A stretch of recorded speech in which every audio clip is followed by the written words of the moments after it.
E aí a gente volta a falar um pouquinho do custo médio, só que agora é o custo total médio. Médio é o quê? Refere-se a por unidade produzida. Se a gente já tinha falado do custo fixo médio, do custo variável médio, o custo total médio nada mais é que a soma desses dois custos, como vocês podem ver aqui na fórmula. Então, o custo total médio nada mais é que o custo fixo por unidade produzida, mais o custo variável por unidade produzida. Aí eu vou ter o quê? O meu custo total para cada unidade de produção. Em seguida, a gente entra no tópico de lucro econômico e lucro contábil. O lucro econômico, vocês vão ver que tem uma diferençazinha entre eles. O lucro econômico ele é muito utilizado para as tomadas de decisões, enquanto que o lucro contábil é aquele utilizado para contabilidade, para demonstração financeira, para demonstração dos resultados financeiros para o produtor, para os demais gerentes, para a sociedade, para o governo. Então, o lucro contábil ele é utilizado para a realização de relatórios financeiros contábeis, enquanto que o lucro econômico é mais utilizado para quê? Para as tomadas de decisão, porque além desse lucro considerar análise contábil, ainda leva em consideração outros custos envolvidos nessa etapa, que seria o quê? O próprio custo de oportunidade. Esse custo de oportunidade, a gente vê que ele está envolvido aonde? Dentro dos custos implícitos. Então, a diferença básica do custo do lucro contábil com o lucro econômico, como vocês podem ver aqui nessa figura, é que o lucro contábil, dentro da visão de contabilidade, vai estar envolvendo apenas o quê? Os custos explícitos, tá bom? Enquanto que na visão da economia, na visão do lucro econômico, vai estar envolvidos os custos explícitos e os custos implícitos, que nesses custos implícitos está o custo de oportunidade. E se a gente tem lucro econômico e lucro contábil, a gente vai ter também receita total econômica e receita total contábil, que também tem essa mesma análise. Quando é econômico, é mais para utilizado como indicador financeiro para análise e tomadas de decisões, enquanto que o lucro e a receita contábil são utilizados em demonstrativos financeiros, tá bom?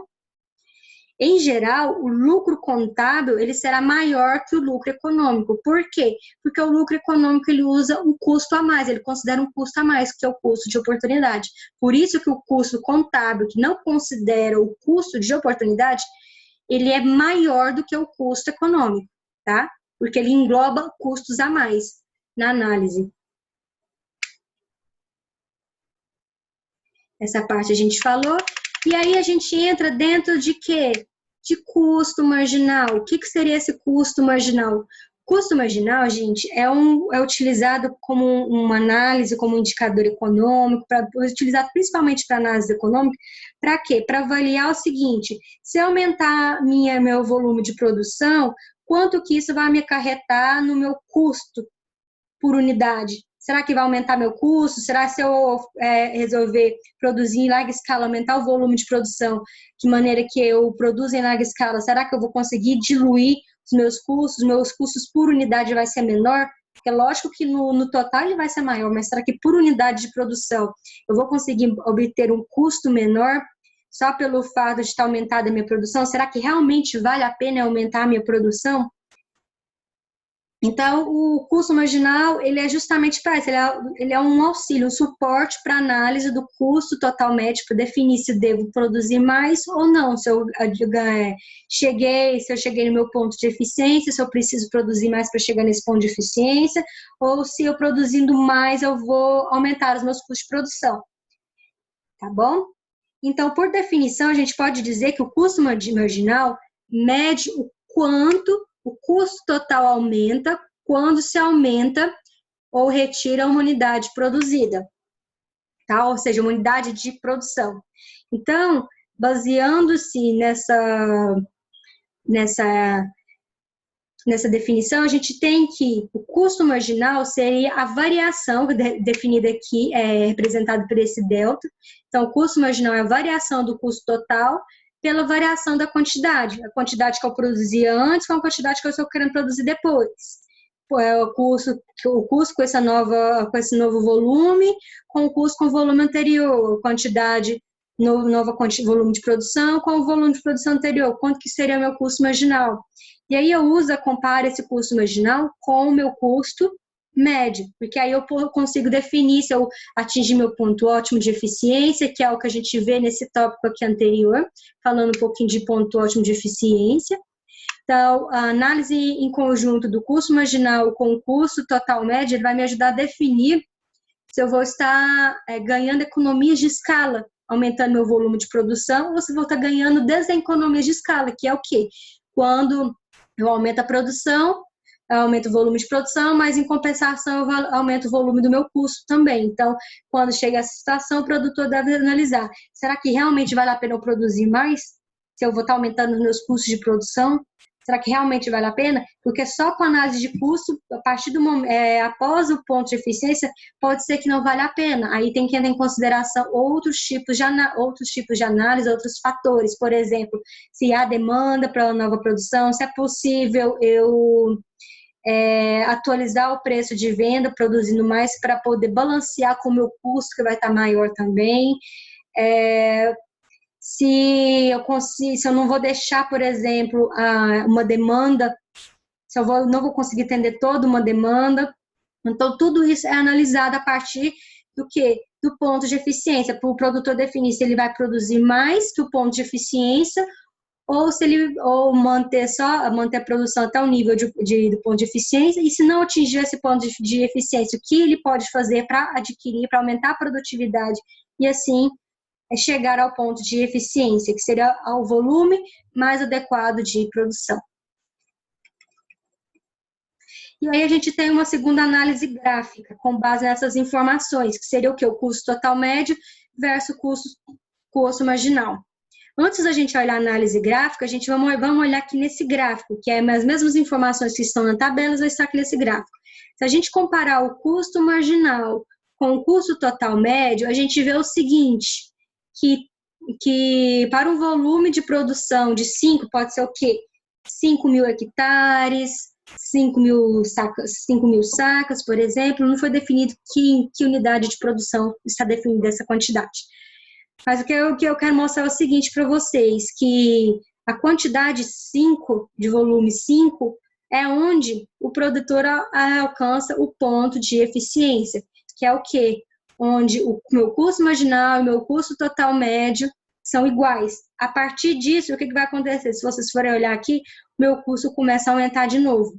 E antes disso, meu custo era altíssimo e foi diluindo de acordo com o que eu fui aumentando a produção, até que eu cheguei no volume 5, que é onde eu adquiri o meu menor custo total médio. E aí o custo marginal vai me dar esse tipo de análise, o quanto que me geraria de custo para cada unidade acrescida ou cada unidade retirada do planejamento de produção. E aí, retornando agora para a análise gráfica, o que a gente vê aqui? Um comportamento um pouquinho diferente do gráfico anterior. A gente vê o seguinte, quando a gente pensa em custo unitário, porque até no gráfico anterior a gente estava falando no custo total, mas agora pensando no custo unitário, que é o custo total médio, custo fixo médio, custo variável médio, quando a gente pensa por unidade, o custo fixo, que é esse em vermelho, ele vai sendo diluído de acordo com o aumento da minha produção. Então, por exemplo, para 0 de volume de produção, se meu custo fixo é sempre 33 mil, esse vai ser esses 33 mil. Se eu produzir 33 volumes de produção, 33 hectares, quer dizer que esse custo fixo agora passou para R$1 para cada hectare, por exemplo. Então, ele vai sendo diluído, e por isso que ele tem esse comportamento decrescente, exponencial aqui, que vai variando de acordo com a quantidade produzida. Já o meu custo variável, ele já tem um comportamento de crescimento linear, proporcional à minha quantidade produzida. Isso a gente está falando por unidade. Então, a cada unidade acrescida vai me gerar proporcionalmente um custo variável médio maior, tá bom? Então, por isso que ele é linear, crescente. E o custo marginal também, a cada unidade acrescida tem-se o que? É proporcional à quantidade produzida, vai se aumentando o custo marginal. E a gente vê aqui até mesmo pelo gráfico, que vai aumentando o custo marginal, aqui de acordo com a quantidade produzida. E aí o custo, a gente vai fazer análise agora na linha verde, que é o custo total médio.